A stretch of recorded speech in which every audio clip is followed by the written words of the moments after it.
আজ আমি দেশি মুরগ আর লাউ দিয়ে হালকা ঝোল রান্না করব। সকাল সকাল ঘর থেকে মুরগগুলো বের করে নিয়ে আসলাম আর রান্না করার জন্য একটি মুরগ ধরে নিলাম আর বাকি মুরগগুলোকে খাবার দিয়ে দিলাম। এখন মুরগ আর লাউটা আমি কেটে কুটে পরিষ্কার করে নেব। এই ফাঁকে আমি দুজনের নাম নিয়ে নিচ্ছি। একজন হচ্ছে রফিকুল মোল্লা ভাই, আরেকজন হচ্ছে মনা আপু।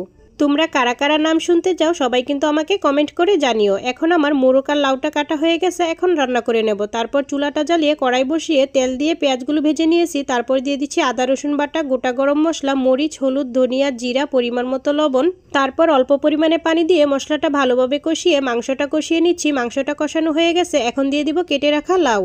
তারপর লাউগুলো মাংসের সাথে নেড়ে চেড়ে মিলিয়ে কিছুক্ষণ জাল করে নেব। তারপর দিয়ে দিচ্ছি টমেটো। রান্না করার ফাঁকে ফাঁকে রোদে ধান শুকাতে দিয়েছিলাম আর ধানগুলো একটু নেড়ে চেড়ে দিচ্ছি। এই ধানগুলো দিয়ে আমরা আতপ চাউল করব আর তোমাদের জন্য মজার মজার পিঠার ভিডিও তৈরি করব। রান্নাটা আমার প্রায় শেষ। সবশেষে দিয়ে দিচ্ছি কাঁচামরিচ আর ধনিয়া পাতা। তারপর নেড়ে চেড়ে নামিয়ে নিলাম।